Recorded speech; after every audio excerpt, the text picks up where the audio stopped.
Hello, everybody.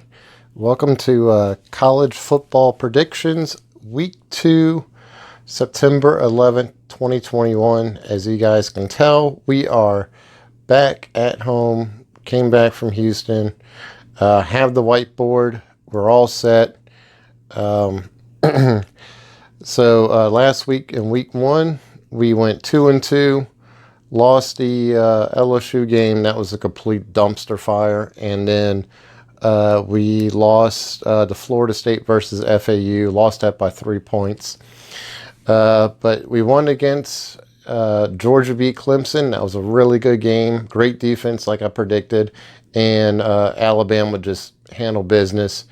And I think my 4 final picks for the end of the season going into the playoffs is going to be Alabama. It's going to be probably Texas A&M is going to be the dark horse. The 4th one, I'm not too sure, but I think it's going to be Alabama, Georgia, and Ohio State. And the 4th team, I'm not quite sure. That could be Texas A&M, but they have a tendency of kind of messing things up. It could be anybody, but those are definitely the top 3 that I think are going to be in the Final 4. So this week, as you can tell, we got Houston at Rice. We have UAB versus Georgia. We have Texas A&M versus Colorado. We have Toledo at Notre Dame.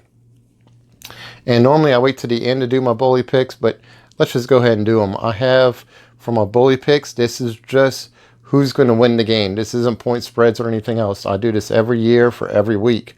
And we just collect, a little extra $5, $10, something to help pay for our gas on the way to the casino. And that's Texas A&M to win outright, Georgia to win outright, Coastal Carolina, Notre Dame, and Florida. I'm sorry, guys. I'm still dealing with this cough from COVID. But let's go ahead and break down the Houston at Rice game. Houston is -8.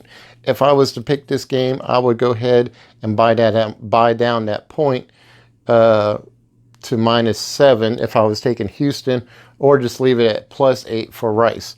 Now, if we go back and we look at the Rice Owls and the Houston game, this is pretty much an in-city rival game. They're both from Houston.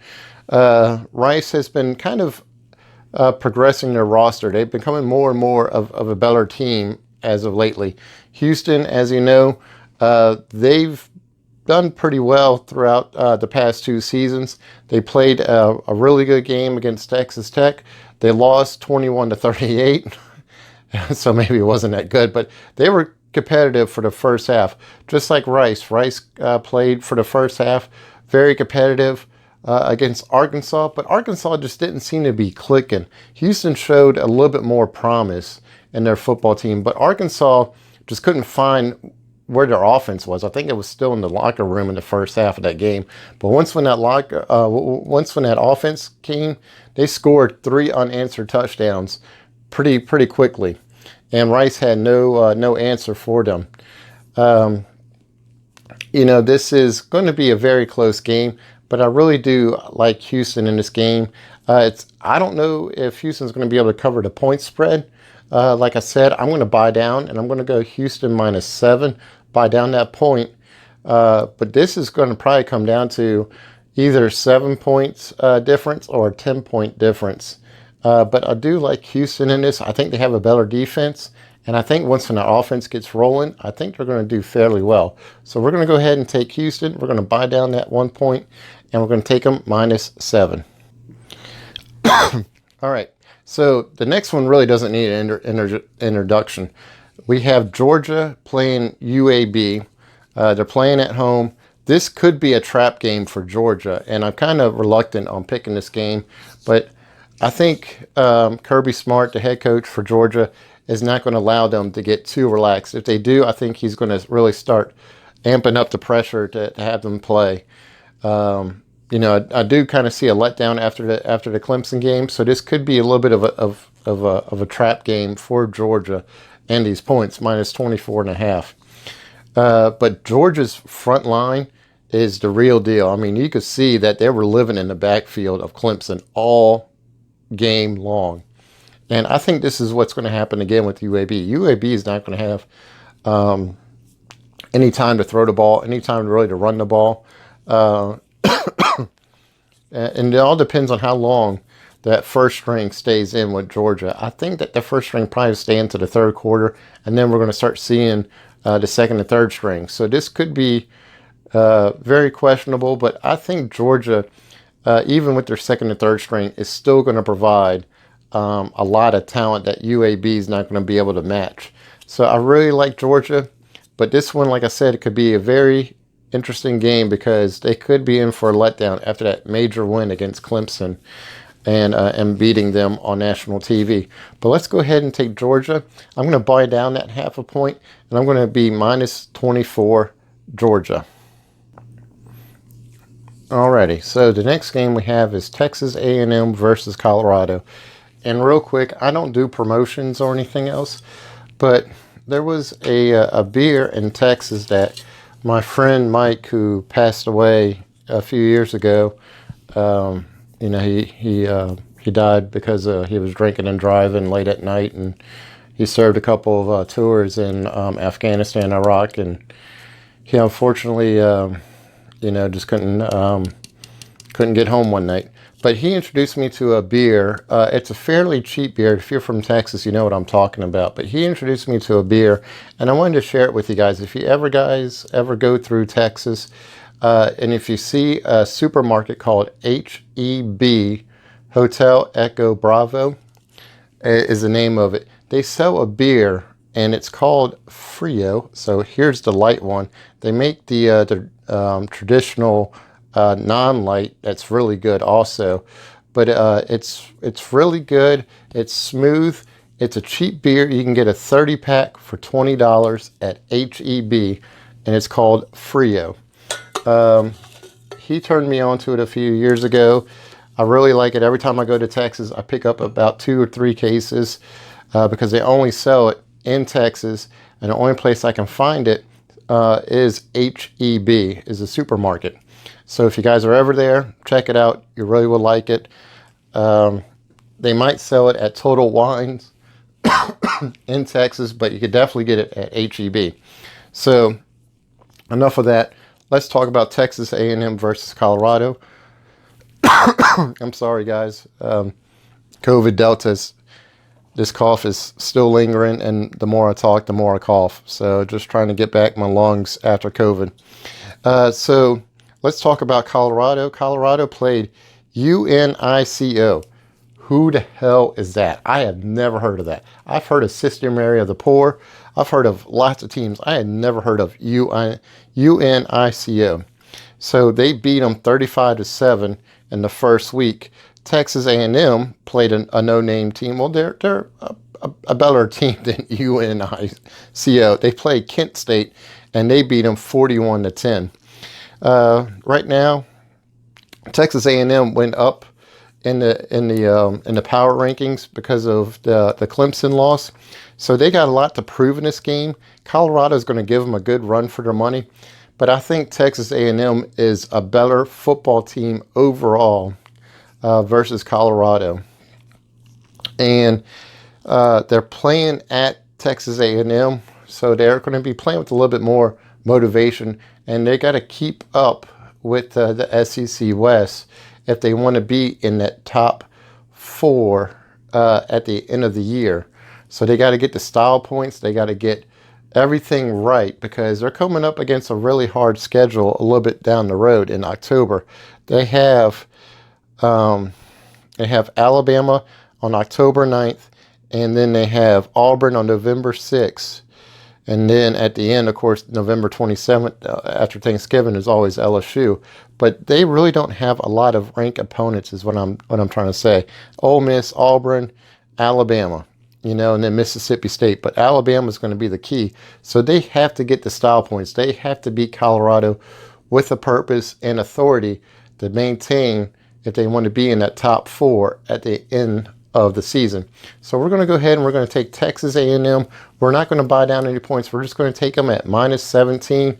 I think they're going to handle Colorado pretty well. Colorado's going to put up a pretty good fight in the very beginning, but then Texas A&M should be able to roll them and take care of business for the style points. Alrighty, guys, and the last one is Toledo at Notre Dame. And if you guys watched that game on Sunday night, that was probably a great game. I can't believe the head coach for Florida State iced his own kicker after the kicker made the 51-yard field goal. I completely understand why Florida State head coach wanted to move up the field goal and everything else. He should have never done that. I completely understand that, but it spent so much time. I think the kicker was on the field for 5 or 6 minutes while they were reviewing the throw from the quarterback, Mackenzie Milton, for Florida State, and it was called a incomplete pass, and they had to review the yardage was not right, so they had to go back, readjust the yardage. Anyway, it iced the kicker. It went wide left, completely destroyed Florida State. Florida State was playing with so much emotion, so much everything on the line, because they knew that was going to be their one and only chance to really show America that they were back with authority. And unfortunately, it totally backfired. And in the next couple of plays, Notre Dame was just driving down the field. They got stopped, lined up the field goal and kicked it in and survived. And they were ranked number 9. I think they're ranked number 7, I think, right now for the power rankings. But they tried. And my hat's off to Florida State for that great game. But if we look at, this could be another letdown game. I mean, Toledo is no joke, but I mean, they're not on the same level as Florida State. And that's what I was trying to kind of reiterate there.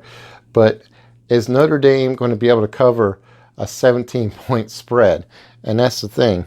And if you go and, I was trying to pull it up while we were talking. Excuse me 1 second. Toledo football schedule is not pulling up to see who they played.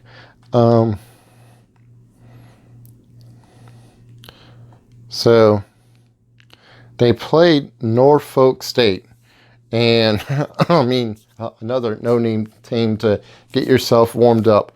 Toledo State, Toledo is a good football team, but I think Notre Dame is a better football team. I think they're going to come out. Their defensive coordinator for Notre Dame, I can't think of his name off the top of my head. He was supposed to go to LSU, and he ended up accepting the Notre Dame gig, even though I think he turned down, I think it was close to $1 or $2 million from LSU extra to go to Notre Dame. This might be his one and done year with Notre Dame, and then he wants to become a head coach. He came from Cincinnati. He's a great defensive coordinator. And he got pretty much embarrassed on the Florida State game. So I think he's going to have a lot to prove. And those defensive players are going to play with their head on fire. So I expect Notre Dame to come out. I don't know if their offense is going to come out with authority, but I know their defense is going to come out and ready to play some smash mouth football and really dominate the game. So I really like Notre Dame in this. So I'm going to take Notre Dame minus the 17, and we're going to go from there. And these are my week 2 football predictions on who I think is going to win. Last week, like I said, we went 2-2. I like Houston. We're going to buy down that point for minus 7. For UAB versus Georgia, we're going to buy down that half a point.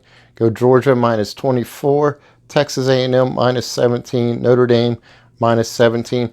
And guys, if there's any picks that you like, post them down below and let the community know that this is who you like.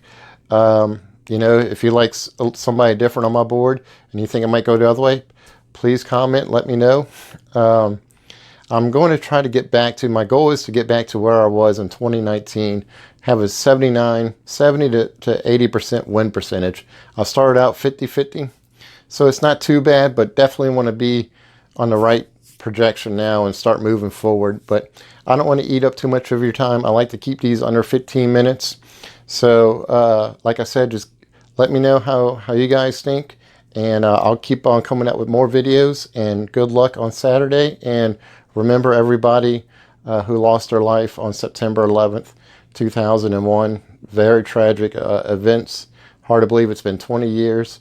But just think about all those people and all those families who are still affected 20 years from that date. So I'll talk to you guys in a few days with some more videos. Good luck and No sevens. We'll talk to you later.